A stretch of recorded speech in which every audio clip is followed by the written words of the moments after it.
buenas noches, cerramos así la semana, llegamos al viernes, un viernes cargado de muchísima información y que por supuesto estaremos ahondando con el análisis. La Cumbre de las Américas, uno de los grandes temas que estaremos tratando con Julio Talamonti. Hola Julio, ¿cómo estás? Hola Sandy, muy buenas noches, ¿cómo estás? Gusto de saludarte, cierto, viernes ya, están pasando los primeros 10 días porque el tiempo avanza de manera tremenda e inexorable de este mes de junio. Pero aparte de ello hablaremos acerca de las capturas que se han hecho de mareros, no solo las que se hacen cotidianamente, sino cómo se ha logrado contener, hay que decirlo, aquel éxodo de mareros salvadoreños. Y por supuesto, tema de temas que siempre lo hemos hablado, menores que son explotados laboralmente en nuestro país.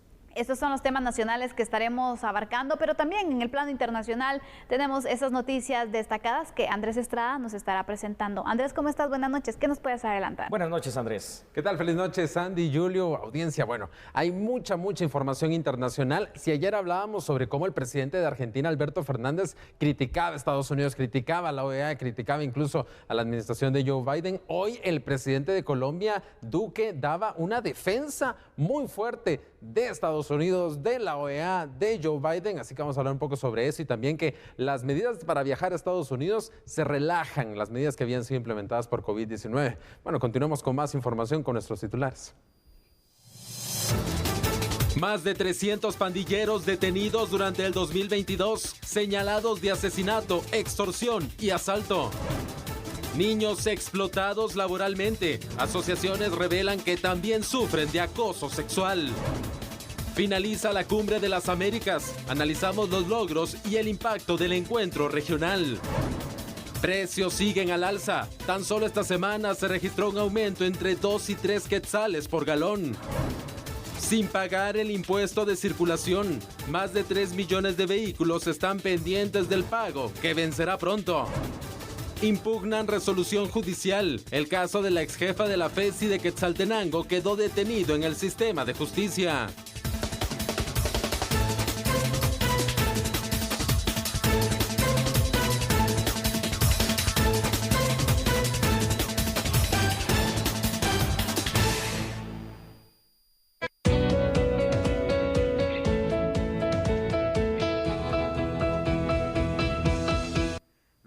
Capturados son señalados de los delitos de asesinato, extorsión y asalto.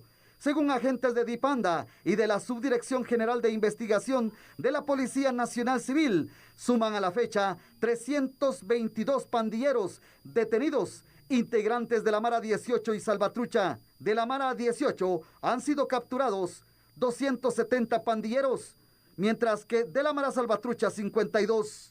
322 presuntos pandilleros que han sido capturados en distintas acciones de la Subdirección General de Investigación Criminal a través de sus distintas unidades de investigación. El trabajo por parte de la policía ha sido venir y ubicar a los delincuentes y ponerlos a disposición de los tribunales correspondientes. Cabe mencionar que de estas detenciones han sido 270 capturas de integrantes de la Mara 18, 50 detenciones de integrantes de la Mara Salvatrucha y otros integrantes de otras estructuras criminales vinculadas a pandillas. Cabe mencionar que durante estas atenciones, por parte de la Policía Nacional Civil, informa sobre 40 menores que han sido remitidos a los juzgados de menores en conflicto con la ley penal, pero que integran pandillas. 191 hombres adultos, quienes han sido puestos a disposición de los juzgados correspondientes, y 91 mujeres mayores de edad que también han sido puestos a disposición de los tribunales correspondientes, todos vinculados a pandillas. Además, las fuerzas de seguridad han logrado en lo que va del presente año la captura de más de 500 personas extorsionistas, conocidas como imitadoras, es decir, que no pertenecen a una mara, pero se hacen pasar como pandilleros para extorsionar a los ciudadanos. Yo creo que esto hay que reflexionarlo muy bien. A ver, Sandy, televidentes, no sé si darlo a conocer para el análisis como un logro bueno o como un logro muy parco. ¿Por qué? Está bien, no, perfecto, que se saquen de circulación a mareros. 322 de enero a mayo. Pero tenemos muchísimos en El Salvador en menos tiempo. Están casi llegando a 40,000 que han logrado ubicar y llevar a la cárcel. Entonces, creo que definitivamente el combate a las maras, por lo menos en esta parte represiva, no, la otra cosa es la parte preventiva, en esta parte represiva, más que un buen logro, significa de verdad números que no concuerdan con la realidad que vimos allá afuera, es decir, por eso hay tanta violencia. Sí, Julio, la verdad es de que bien se sabe que hay varios delitos como las extorsiones que son dirigidos precisamente por los pandilleros, ¿no? Aparte de los imitadores también, pero los pandilleros están dirigiendo distintos delitos, Sí. Asesinatos, Así es. el cobro de extorsiones, también a diversos sectores comerciales que se han registrado en nuestro país. Cuando hablamos más de 300 pandilleros detenidos de ambas pandillas, en este caso la Mara Salvatrucha y el Barrio 18, imagínate, más de 300 detenidos. ¿Cuántos todavía estarán afuera y que todavía están asediando también a los guatemaltecos? Vamos a partir de una base que por favor, yo le ruego, lo hagamos. Sandy, lo vamos a hacer con toda la seriedad del caso, con los estudios estadísticos, que son muchísimos, y sobre todo con la tranquilidad. A ver, pongamos primero, ejemplo, El Salvador. ¿Qué decían las autoridades de El Salvador? ¿No? Que ahí habían 5,000 pandilleros en El Salvador, no más de eso. Llevan capturados solo en estos meses casi los 40,000. Las verdaderas estimaciones dicen que están entre 70,000 y 100,000, es decir, son muchísimos. Ahora, aquí en Guatemala, por años se ha manejado, fíjate, Sandy, que los pandilleros de ambas maras son 15,000. Pero si te pones a pensar solo la relación de número, espacio, tamaño, clicas que tiene Guatemala con El Salvador, esto no es verdad. Es decir, aquí tendremos más o menos unos 150, 250,000 mareros y gente que gira alrededor de ellos, familias criminogéneas, los que los ayudan, los mismos imitadores que están utilizando la misma técnica de los pandilleros. Entonces, cuando uno se da cuenta de que apenas van 322 capturas, dice, estamos haciendo mal el trabajo. No puedo decirlo de otra manera. No, definitivamente no, Julio. Y aparte de esto es de que cómo se puede ir fortaleciendo también, porque mira, con el plan también que empezó este año previo a la Semana Santa, sí. El Salvador con su enfrentamiento, su guerra frontal también contra las pandillas. Sabemos que muchos de los pandilleros salvadoreños también se vinieron a refugiar a nuestro país. Es decir, todavía tenemos entonces esa vulnerabilidad en nuestras fronteras, en los distintos pasos ciegos que pueden existir. Algunos ya los conocen las autoridades, hay muchos que todavía ni siquiera ellos tienen idea, pero el punto es de que Guatemala sí se vio en cierta parte afectada y puede ser que también venga entonces este número de capturas relacionado con esta situación, ¿no? Con esa situación. Por la cercanía que existe en el país de El Salvador y aparte de esto, por las relaciones que se tienen entre los pandilleros en estos países, porque ellos sí están muy bien organizados. Sí, aquí tenemos que partir de una base bien importante, ¿no? Es un fenómeno criminal transnacional, el de las maras, y precisamente como tú decías, tienen toda la capacidad operativa, la organización para poder ayudarse entre sí, es decir, las fronteras son físicas, no para los ciudadanos de bien, pero entre Honduras, El Salvador y Guatemala esas fronteras para los delincuentes como los maneros, eso no existe como tal. Ahora bien, aquí he de recalcar algo, por lo menos en esa frontera de la parte oriental de Jutiapa ha habido una presencia y un buen resguardo, de decir, por el momento, para evitar un éxodo masivo, porque aquí pudieron haber venido miles o entrado miles de mareros salvadoreños que el ejército ha mantenido, ¿no? Y aquí es donde uno dice, bueno, pero es que el ejército te aparece en todo, ¿no? Y qué bien, aparece conteniendo a las maras, aparece poniendo orden allá en el estado de sitio, en Ixiguán y Tajumulco, en Nahualá y Santa Catarina y Ixtahuacán. Y aquí es donde uno esperaría que en esa misma dimensión y escala de lo que hace el Ejército de Guatemala, la Policía Nacional Civil también actuara. Es decir, la Policía Nacional Civil de Guatemala, como todas las policías en el mundo, tiene función represiva, investigativa, de inteligencia, una función social, pero no vemos que esa función represiva esté, por ejemplo, en este caso, traduciéndose en muchas capturas, porque sea como sea, es cierto, el sistema penitenciario es otro problema, pero a los mareros hay que sacarlos de circulación, hay que capturarlos, hay que aprenderlos. 322 para la cantidad de mareros, de extorsiones, de asesinatos, de motosicarios, de cosas que hemos visto y de imitadores, es realmente un resultado casi que de vergüenza. Julia, pero ahora te pregunto, mira, aunque sean 322 mareros que se han detenido, ¿no? Sí. El punto aquí es, bueno, realmente ayuda para poder de esta manera debilitar las estructuras, capturarlos, porque sabemos también y se ha indicado que en las cárceles siguen delinquiendo. Entonces, ¿será eso la solución? No. Y aquí tenemos que entender algo, por favor. Lo hemos dicho, yo no sé cuántas, serán cientos ya de veces, Sandy, tal vez. Bueno, en 4 años no creo que lleguemos a miles, pero vamos cerca, digo yo, de eso. Seguridad como primera prioridad de este país. 2 cosas que hacen falta y son 2 cosas bien fuertes pero fundamentales. Una voluntad política para hacer ese cambio. Transformación del sistema penitenciario, reforma penitenciaria, construcción de cárceles que puedan realmente contener con seguridad para que ya no estén delinquiendo, por ejemplo, los pandilleros desde allá adentro. Pero también se hace falta la decisión y la voluntad política que se tiene que traducir en tener esa fuerza, en tener esa valentía, en tener ese coraje de tomar esas decisiones con los cuales se te va a venir medio mundo encima, ¿no? Como le pasó a Nayib Bukele, la comunidad internacional, los derechos humanos, etcétera, etcétera. Entiendo yo eso perfectamente y no estoy diciendo que no se respeten los derechos humanos en Guatemala. Los derechos humanos que hay que respetar es el del suyo que nos está viendo, el tuyo, Sandy, el de nuestra gente que está acá, el de los guatemaltecos de bien y trabajadores. Pero aquellos que se dedican a delinquir, a matar, a robar, a extorsionar, hombre, es que ahí ya es una cosa diferente. Y a pesar de que tendrán derechos fundamentales, tenemos que tratarlos con una dureza real dentro de las cárceles. Pero eso no pasa. Entonces, respondo, y perdona que me extendí, los capturamos, los llevamos a la cárcel. Las 322 son 322 que van a seguir teniendo la oportunidad de delinquir ahí adentro. Exactamente, porque aparte de ellos se encuentran a sus colegas, ¿no? Es correcto. Entonces es como la escuelita del crimen. La clica más grande, ¿no? Sí. Exactamente. Entonces, pero aquí, mira, Julio, la verdad es de que todas las instituciones y las autoridades deben asumir su rol. Sí. Porque, por ejemplo, la Policía Nacional Civil está haciendo su trabajo en detener, ¿no? Sí, claro. El Ministerio Público tiene que hacer su trabajo en las investigaciones, porque también hay que presentar un fundamento para decir, bueno, una orden de captura, poder detenerlos y poder también, pues, demostrar, ¿no? Que de lo que se le acusa, pues, es culpable la persona. Correcto. Y en este caso la debilidad que también lo hemos marcado en muchas ocasiones, es el sistema penitenciario. El sistema penitenciario como la verdadera cenicienta, el eslabón perdido, el eslabón que ya no existe, la situación en la cual se termina todo un proceso bien largo del sistema de justicia y cuando empieza el sistema de seguridad se viene esto por la borda. Entonces, realmente aquí en Guatemala, hay que decirlo, no estamos haciendo los suficientes esfuerzos, parece ser que no le estamos prestando la atención del caso. Bueno, como sociedad lo estamos clamando, lo estamos exigiendo como ciudadanos, pero a nivel de las autoridades que sí pueden tomar este tipo de decisiones, no lo vemos. Y obviamente aquí también habrá una responsabilidad en el mismo Congreso de la República. Tienen que dotar de fondos para la construcción de esas cárceles o buscar los fondos de donde vengan, pero que los controlemos de verdad, Sandy.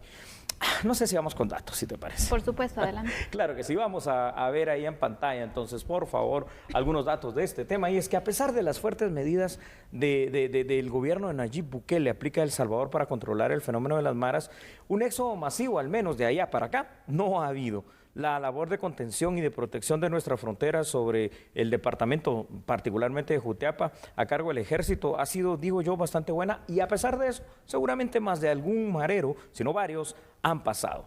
Las maras son un fenómeno transnacional y lo decías bien, Sandy, con plena capacidad operativa. Por el momento Guatemala no ha sufrido una invasión de pandilleros de El Salvador y qué bueno que sea así porque ya tenemos suficientes nosotros. Entonces, ahí tenemos, ¿no?, un panorama verdaderamente desolador, un panorama verdaderamente terrible y la pregunta es aquí, bueno, estamos hablando solo de la parte represiva, ¿qué hacemos? ¿Qué verdaderamente estamos haciendo como sociedad y como Estado, sobre todo, y autoridades encargadas de la seguridad para la prevención del delito?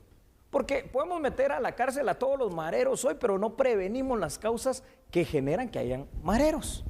Exacto, y ese es el punto también. Aparte de ello es que los mareros se siguen fortaleciendo, Julio. Correcto. Siguen integrando más personas, muchos jóvenes también, a sus diferentes clicas y siguen cobrando también, ganando terreno en nuestro país para seguirse enriqueciendo. El punto aquí es que las autoridades pues van, te diría, pasos atrás. Muchísimos. Porque sí, ellos han demostrado también el poder y han pues prácticamente ya ha infundido el temor incluso en la población guatemalteca se han ido apoderando de varios territorios, Julio. Yo creo que ese es el punto, ¿no?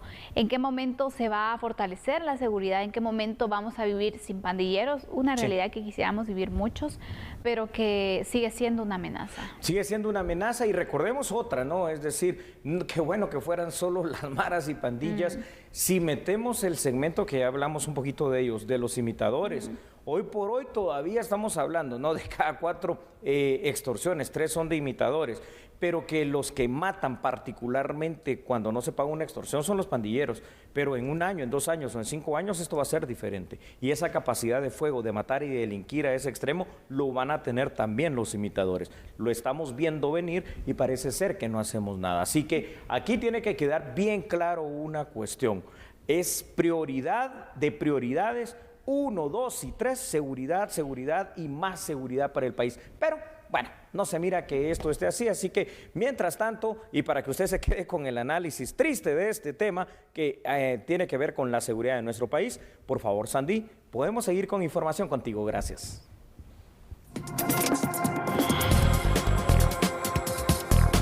Vamos ahora con otras noticias, hablemos sobre el combustible porque los precios de los combustibles siguen al alza. De hecho, el Ministerio de Energía y Minas ha indicado que esperan que para las próximas semanas se pueda regularizar esta situación y se controle.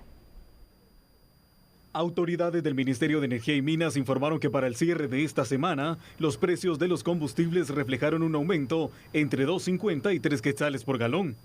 Alberto Pimentel, ministro de Energía y Minas, dijo que esto se debe a la tendencia alcista que han tenido los hidrocarburos a nivel mundial. Por la tendencia en los mercados internacionales de la semana anterior, correspondió un incremento a los combustibles. Esto se debe a que se encuentra una tendencia alcista el producto, particularmente por el reconocimiento del embargo a los petróleos derivados provenientes de Rusia en el mercado europeo, y esto ha impulsado el precio tanto de petróleo como de combustibles al alza.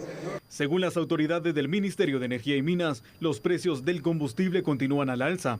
Se espera que sea en las próximas semanas que este se regularice. La tendencia continúa siendo al alza. Esperaríamos que en las pocas semanas se regularice, pero en cualquier caso recordarle a los guatemaltecos que con el subsidio que está vigente estamos ayudando a que ese precio no lo sienta todo el consumidor, porque una buena parte pues es sufragada por el gobierno de la República. Bueno, Sandy, se dice que la juventud, ¿no?, y la niñez son el futuro de un país. Así es. Bueno, ¿qué futuro vamos a tener? Bueno, vamos a hablar acerca de menores que han sido explotados y también cuáles son los trabajos que son más vulnerables para ellos. Imagínate, hablar de trabajo ya es complicado. En un menor, complicadísimo. Así que, bueno, tema de temas, no cambie porque nosotros en instante regresamos ya que somos a la medida.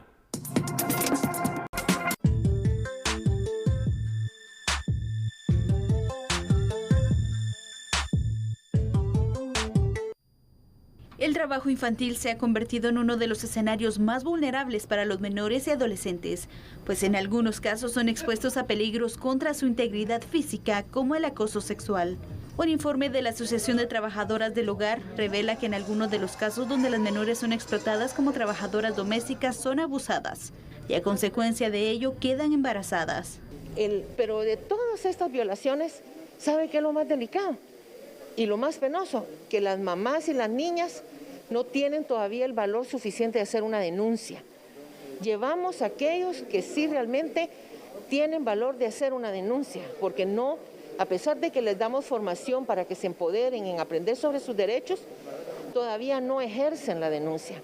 Entonces hay denuncias escasas. Nosotras quisiéramos que se incrementaran aquellas más contundentes, como es el abuso y el acoso sexual en contra de las niñas.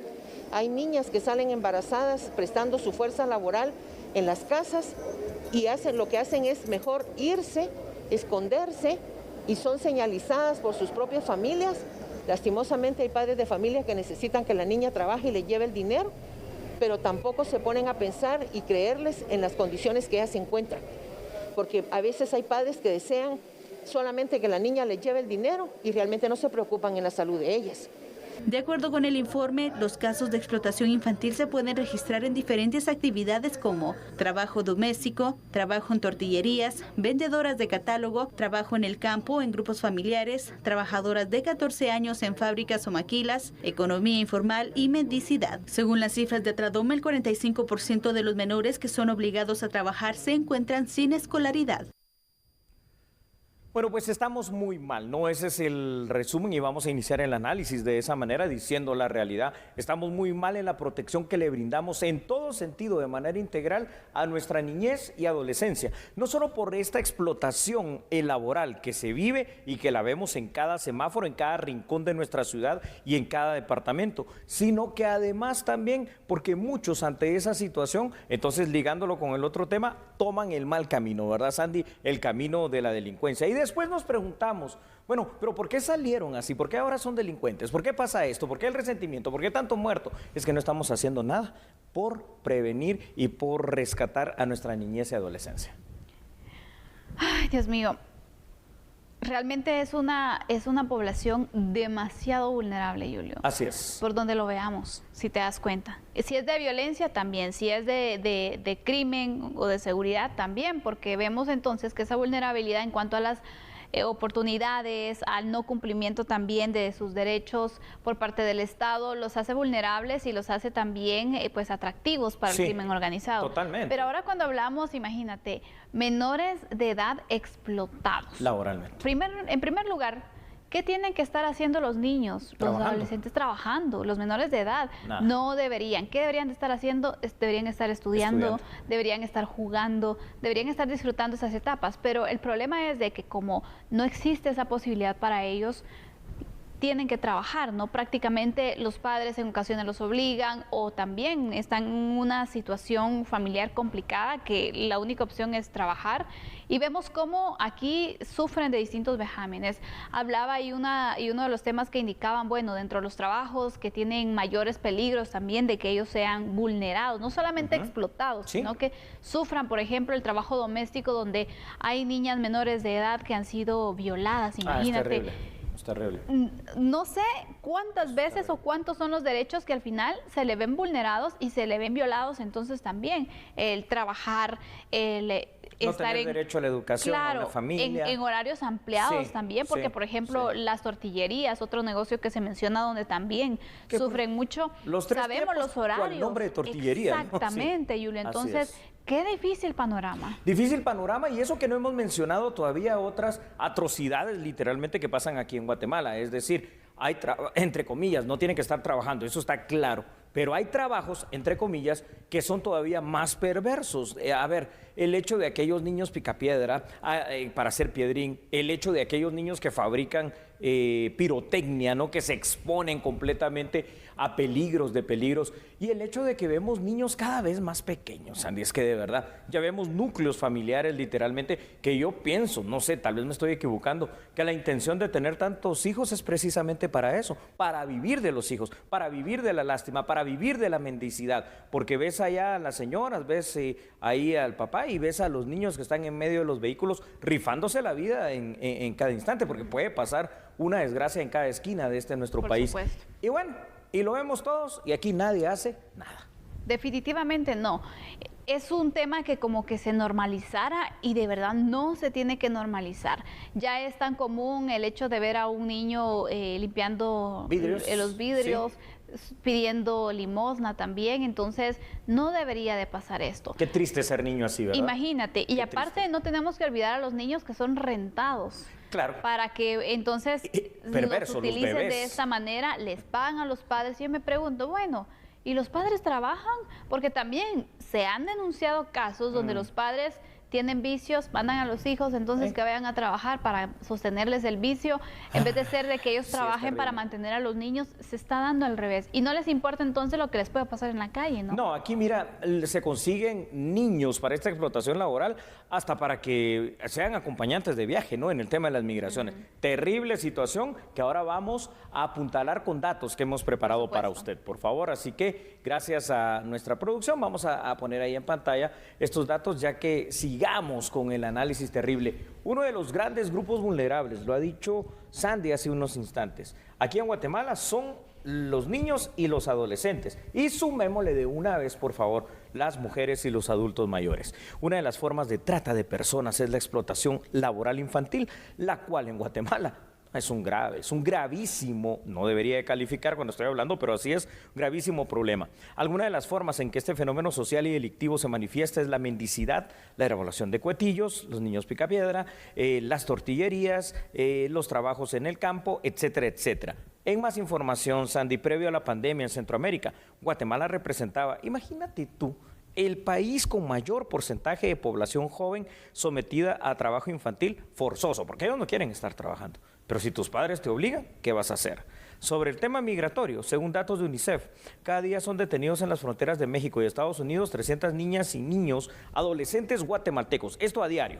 La desnutrición crónica afecta al 50% de los niños menores de 5 años en Guatemala, lo cual afecta grandemente su desarrollo. Y aquí nos preguntamos, señoras y señores, entonces si tenemos instituciones que no están sirviendo absolutamente para nada y que solo dicen por ahí que tienen una política nacional de la juventud y que se deberían dedicar a la niñez y adolescencia como el consejo que trata este tema de los jóvenes, señores, mejor entonces o la desaparecemos o le damos realmente la importancia del presupuesto para que haga algo, porque aquí niños y adolescentes no los estamos protegiendo. No, y aparte de esto es que hay que priorizar el gasto, ¿no? Sí. Hay que hacerlo más eficiente y si hay entidades que no cumplen con su función y solamente estamos gastando en eso, su funcionamiento más no es funcional.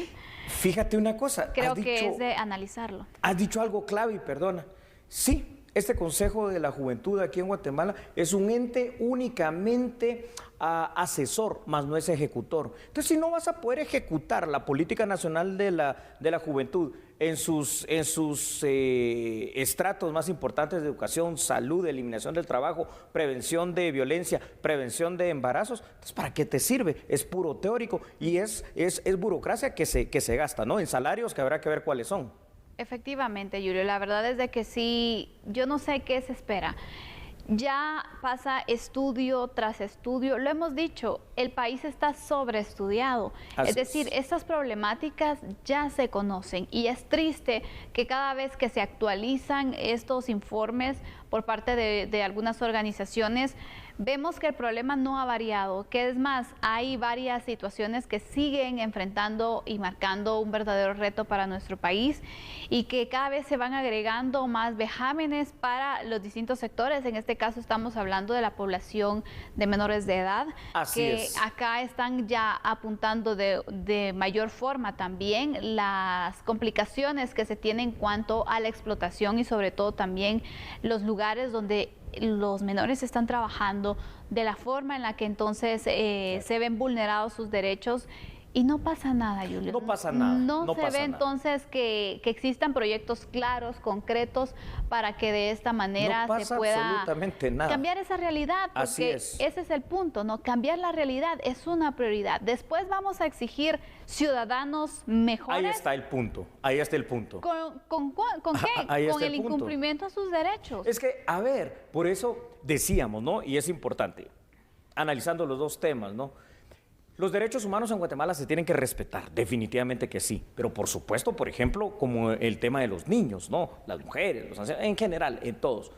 Lo único que sí debemos ser duros y drásticos con los delincuentes, ahí sí, sean adultos, niños o adolescentes, discúlpenme usted, porque aunque sean adolescentes, igual muchos de ellos ya son asesinos. Ahora, protejamos a los niños, protejamos la niñez, protejamos la familia, protejamos esto, pero que se vean las acciones sociales, dónde están también los grupos religiosos, todas las denominaciones religiosas, dónde están aquí haciendo algo por esto. Y por supuesto, las instancias de Estado que tienen la alta responsabilidad de darle la importancia que tiene a la niñez y adolescencia para evitar lo que estamos viendo en pantalla, que es un tema que nos tiene, Sandy, como vergüenza realmente. Hay que ser más drástico, Julio. Yo creo que ya la evaluación, el análisis sobre la problemática social ya se hizo, ya se tiene entonces el resultado. Ahora hagamos un análisis, pero del funcionamiento de verdad de las instituciones que reciben fondos del Estado y que no están cumpliendo con los objetivos que tienen que hacer, es decir, con el resguardo también de la niñez, de la adolescencia y sus derechos,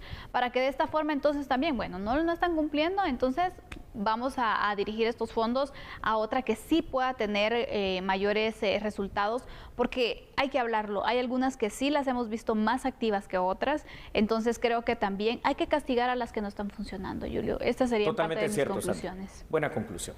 Vamos ahora con otras noticias.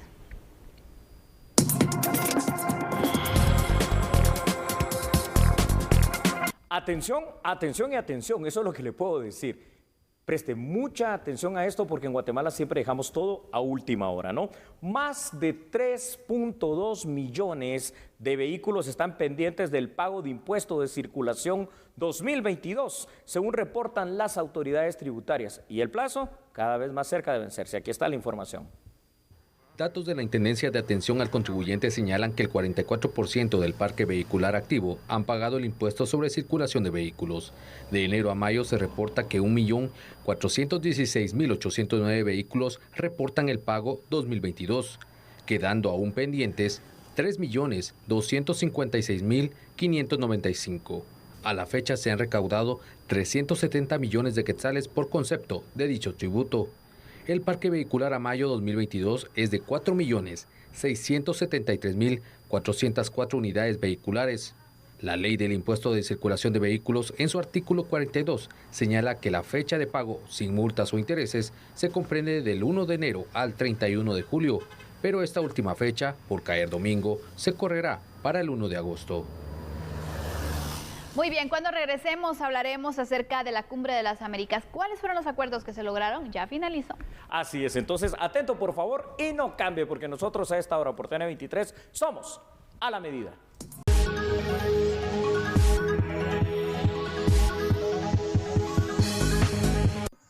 Así es, un gusto poderlos saludar desde la ciudad de Los Ángeles, California, lugar que ha sido sede a lo largo de esta semana del desarrollo de la 9ª Cumbre de las Américas, donde se han abordado diferentes temas, como por ejemplo el impacto económico que causó la pandemia del COVID-19 en los países de América. Sumado a eso también las consecuencias del cambio climático y el aporte económico que se va a tener para proteger aún más aquellas áreas verdes que aún se mantienen.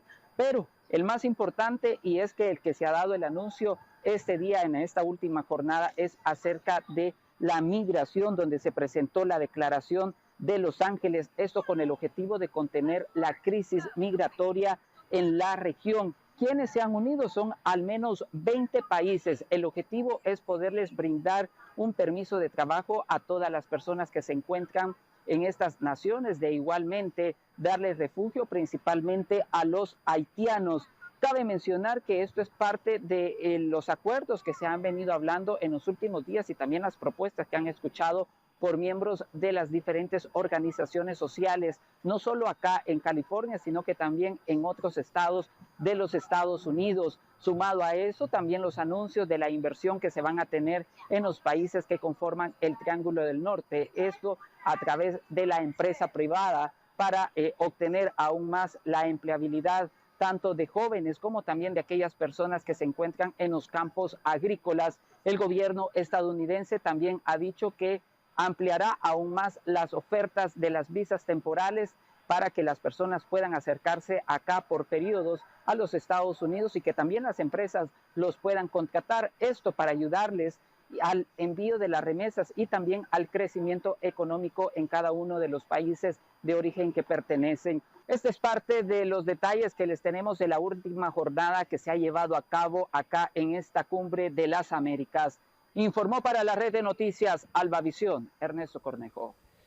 Bueno, y así como inició la 9ª Cumbre de las Américas, Sandy, hoy está finalizando, ¿no? Y tenemos que hacer un breve repaso de qué es lo que nos dejó. Ya en su momento lo hablábamos contigo brevemente, con Andrés Estrada también, que esto pues lamentablemente digamos que no terminó siendo la cumbre que todos esperábamos, ¿no? Con la participación integral de todos los países latinoamericanos. Ya desde ahí esto iba mal. Pero digamos que hay resultados, al menos resultados en los cuales esperanza tenemos. ¿Cuáles, por ejemplo? Vaya, Canadá se comprometió, al final de cuentas, a otorgar más o menos son 50,000 visas de trabajo para Centroamérica y el Caribe. Así es. A ver cuántas nos tocan. Eso es lo que hay que determinar y hay que ponerse ahí, digamos, a la vanguardia para pedir la mayor cantidad de visas de trabajo posibles. Lo mismo hizo México, imagínate tú México, que también está compartiendo problemas, están ofreciendo entre 15,000 a 20,000 oportunidades laborales. Y Estados Unidos, con una inversión supuesta que va a venir de $90 millones, inversión para generar trabajo. Ahora, ojalá que eso que se firmó, que se documentó y que son acuerdos que suenan muy bonitos, se traduzcan en una realidad, porque lo que queremos es eso, o sea, no estamos pidiendo otra cosa más que generar desarrollo, empleo, trabajo, bienestar, dinero aquí en nuestro país. Así es, Julio, se firmó una declaratoria que marca precisamente ese rumbo, el camino a seguir para poder de esta manera tomar el tema migratorio, poder reducir también la migración irregular y poder ayudar a los países, ¿no?, que enfrentan mayores problemas también en este tema. Lo que tú apuntabas, el tema de Canadá, el tema de México, que me sorprende México porque también, imagínate, no es que esté en su mejor economía, también tiene ciertos problemas, ¿no?, en cuanto al desempleo, pero ha ofrecido entonces. Y Estados Unidos que hace el anuncio sobre este apoyo para que empresas vengan a invertir a países de Centroamérica y el Caribe, y de esta manera entonces se puede impulsar la economía de estos países, pero ¿se cumplirá? ¿En cuánto tiempo se establecieron tiempos y plazos para que inicien entonces con los proyectos? No lo creo y eso es lo preocupante, porque aparte ya han venido, promesas, ofrecimientos que tampoco se han concretizado. Y aquí hay una cosa también que tenemos que volver a ser claros. Qué bueno todo aquel país que nos quiera ayudar, gracias, de verdad, les damos la mano, les agradecemos en nombre del pueblo de Guatemala, pero uno de los compromisos que deberían también de surgir de estas reuniones como la Cumbre de las Américas es el compromiso de cada una de las naciones, por ejemplo, en el caso de Guatemala, para poder venir y hacer también todos los esfuerzos posibles por mejorar el tema de seguridad, para que venga más inversión, para que mejore el turismo, para frenar la migración, para crear las condiciones de vida, de desarrollo acá, de emprendimiento en nuestro país y así todo el resto de Latinoamérica, porque compartimos estos problemas. Pero bueno, esos compromisos no se firman.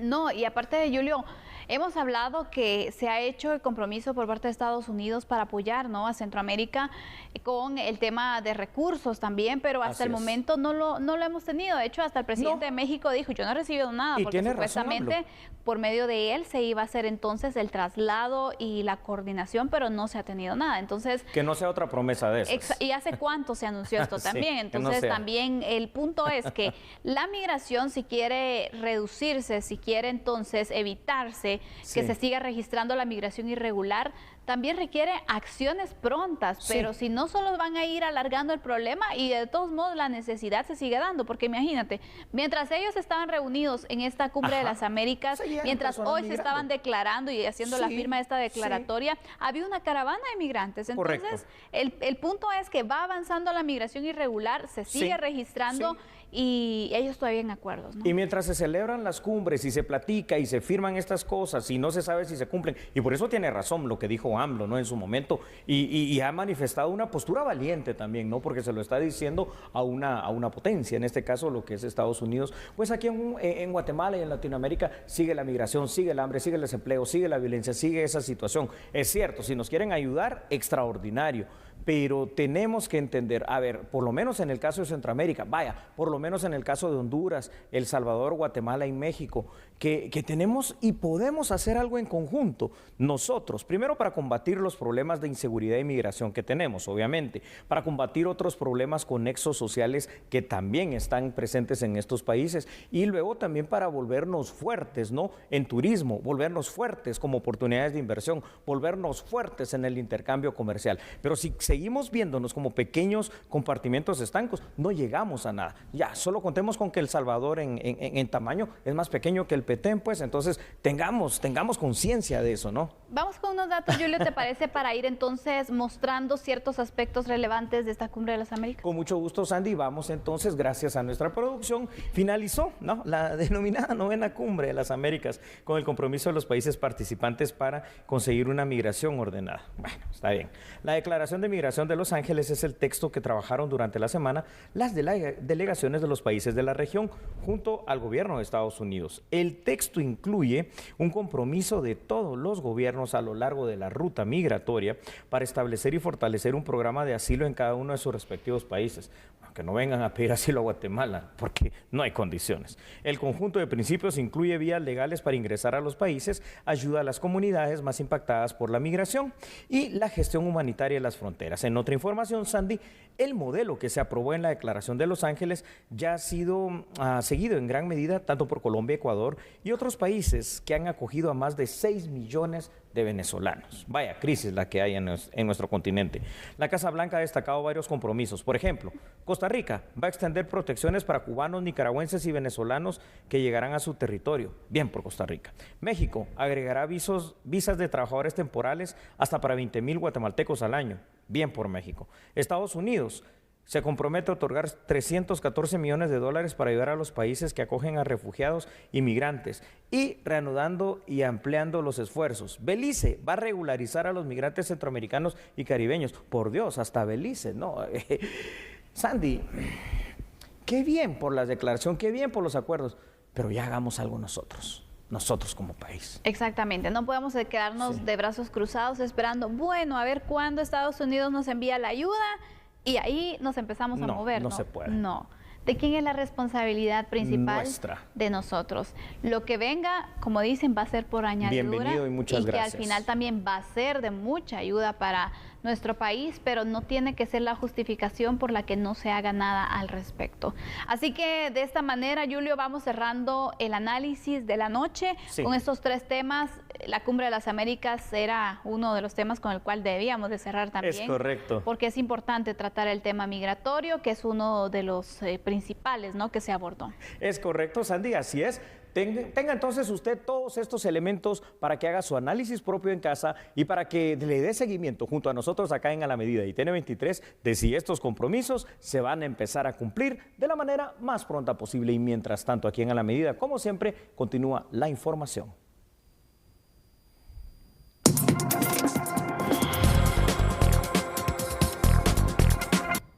Vamos a conocer noticias judiciales porque la ex jefa de la FESI en Quetzaltenango, Virginia La Parra, quedó detenida en el sistema de justicia por una acción legal. El pasado 7 de junio en el Juzgado Séptimo Penal se aceptó la petición del Ministerio Público que la ex jefa de la Fiscalía Especial contra la Impunidad de Quetzaltenango, Virginia La Parra, enfrente un juicio por el delito de abuso de autoridad. Según una pesquisa de la Fiscalía de Asuntos Internos, la procesada presentó denuncias falsas ante la Junta de Disciplina Judicial y la Supervisión de Tribunales en contra del juez de mayor riesgo de Quetzaltenango, Lester Castellanos. En la diligencia, el juzgador resolvió que La Parra no enfrenta un juicio por usurpación de funciones. Dicho fallo fue impugnado por los querellantes en el proceso. La acción legal de impugnación provocó que el proceso se detenga en el sistema de justicia hasta que una sala de apelaciones analice y resuelva si La Parra debe ser juzgada por 1 o 2 delitos. En ese proceso, el juez pidió al Ministerio Público que investigue a unos supuestos periodistas por el posible ingreso de equipos de terminales móviles al Centro de Privación de Libertad. El Ministerio Público, por otra parte, informó acerca de los avances que lleva en la investigación por el incendio de un vehículo de transporte de valores allá en el área limítrofe de Ixiguán y de Tajumulco, y también la posible localización de restos humanos. Así que aquí está la información. De acuerdo al peritaje realizado por el Ministerio Público en el área en donde se encontró el vehículo que transportaba valores, el cual estaba totalmente calcinado, también se localizaron aproximadamente 50 casquillos de bala. Además, en un terreno baldío cercano, se hizo el hallazgo de posibles restos humanos carbonizados. El Ministerio Público continúa las investigaciones que se desarrollan por este hecho. Ayer la Fiscalía Municipal de Ixiguán, en coordinación con la Dirección de Investigaciones Criminalísticas DICRI, procesó una escena. Se está trabajando en ese caso todavía, ¿verdad? Y estamos al pendiente de la información del reporte oficial respecto a los hallazgos en esta locación. Esta escena se procesó en el lugar denominado Nuevo Horizonte, en Ixiguán, San Marcos, y estamos al pendiente de que se confirmen los datos de las personas que se encontraron ahí y el resto de indicios que se pudieron procesar. En tanto, los indicios de posibles restos humanos se remitirán al INACIF con solicitud de necropsia en un análisis antropológico. En primer lugar, determinar si son humanos y si corresponden a una o más personas, y si podría tratarse de Franco Javier García Hernández y Alejandro Bonifacio Pérez Ixcol, ambos trabajadores de la empresa de valores.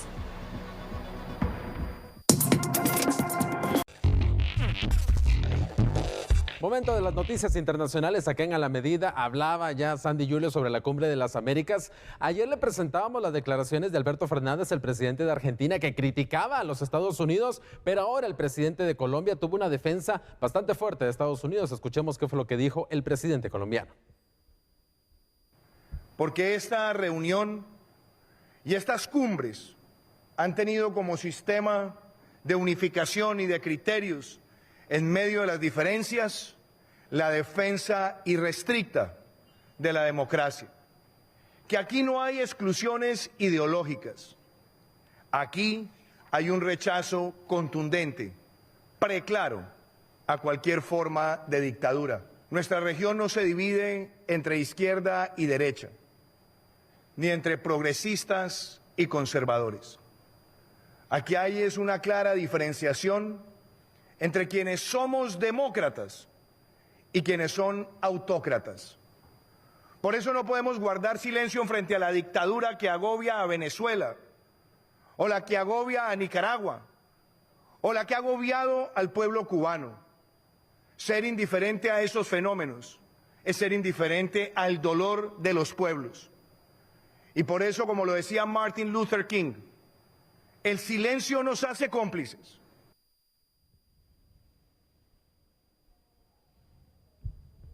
De esta manera fue que este viernes, en el último día de la Cumbre de las Américas, el presidente colombiano Iván Duque denunció con dureza las dictaduras, así las llamó, las dictaduras de Cuba, Nicaragua y Venezuela, y dijo que no tienen lugar en el foro hemisférico porque no son estados democráticos. Y bueno, durante todos estos días, Estados Unidos ha intentado llevar un mensaje de unidad en la cumbre, ha defendido continuamente su decisión de no invitar a Cuba, Nicaragua y Venezuela. Sin embargo, estas diferencias latentes en la región quedaron a flor de piel. Colombia apoyó al anfitrión, mientras que países como Argentina, Chile denunciaron la exclusión. Otro tema que ha dejado al descubierto las divisiones en la región es la OEA, la Organización de Estados Americanos, de la que Estados Unidos es uno de los principales soportes económicos. Duque la defendió en un claro contraste a lo que México lleva meses diciendo, al calificar a la organización como una entidad al servicio de Estados Unidos y pidiendo su desaparición o reestructuración, llamado que también hacía anoche el presidente argentino Alberto Fernández. Así que, aparte de los acuerdos sobre inmigración que pudo haber dejado la Cumbre de las Américas, también resalta la división palpante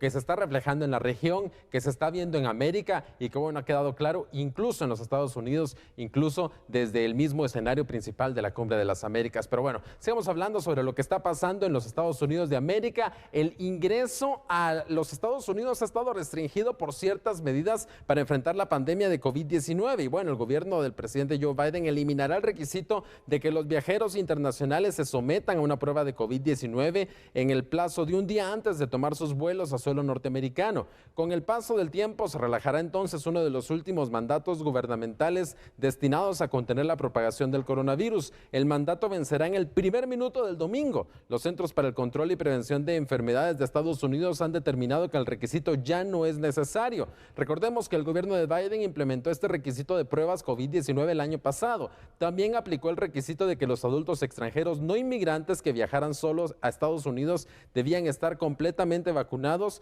con solo excepciones limitadas, pero ahora ya no tendrá que hacerse una prueba de COVID-19 para poder ingresar al vuelo y ingresar posteriormente a los Estados Unidos de América. Y bueno, Sandy Julio, surge información de última hora porque la expresidenta interina de Bolivia, Janine Áñez, fue condenada hace tan solo unos minutos a 10 años de cárcel. El gobierno boliviano, el gobierno actual de Bolivia, del Partido Movimiento al Socialismo, ha denunciado a Janine Áñez de haber intentado orquestar un golpe de Estado en contra de Evo Morales. Y bueno, ahora la justicia boliviana está entonces declarando 10 años de prisión contra Janine Áñez por incumplimiento de deberes y resoluciones contrarias a la Constitución, y también hay varios casos pendientes en contra de Yanín Áñez por la muerte de varias personas que ocurrieron durante protestas. Bueno, cuando se vio esto en 2019, recordemos que Evo Morales renunció, hubieron protestas. Bueno, fue un momento bastante fuerte para Bolivia y ahora a la cárcel la expresidenta. Estuvo arriba, ahora está bastante abajo, pero aquí lo que hay que ver es que no se pueden romper los sistemas democráticos. Claro. Hay formas de hacerlo. Así y por supuesto, tema de temas, ¿no? La Cumbre de las Américas en esta semana. Estoy seguro, Sandy, que en Apuntes del Mundo vamos a tener más información. Yo creo que sí, va a estar interesante el programa de este fin de semana. Andrés, adelántanos por favor algo, un tema. Domingo a las 10 de la noche y bueno, vamos a hablar sobre la toma del Capitolio. También vamos a hablar sobre la Cumbre de las Américas. Y ojo, porque vamos a hablar sobre dos personajes que tampoco fueron invitados. No Cuba, Nicaragua y Venezuela, otros dos personajes. Primero, Juan Guaidó. No fue invitado. Juan Guaidó. Y Bukele no llegó, pese a que los Estados Unidos hicieron un esfuerzo bastante grande para que llegara. Estuvieron llamando, enviando mensajes. Vamos a hablar sobre eso en Apuntes del Mundo, un programa bastante interesante el domingo a las 7 de la noche. Muy bien. Así es que de esta manera nosotros vamos finalizando con este programa. Yo la verdad no quiero terminar la emisión de hoy, finalizar la semana, sin que podamos felicitar a alguien que mañana cumple años y es nuestra productora Paola Ponce. Así es. A quien desde ya les deseamos lo mejor. Felicidades. Feliz cumpleaños. Y gracias por ese esfuerzo y también el cariño, ¿no? No, por supuesto, usted no la mira en cámara, pero es un soporte totalmente vital, no solo en A la Medida, sino que en TN23. Así que, estimada licenciada Paola Ponce, felicidades. Pásela bien con su familia. Pero que nos traiga pastel. Queremos pues pastel. A comer pastel. Descanse, feliz noche, cuidado con la lluvia del fin de semana. Chao. Hasta la próxima.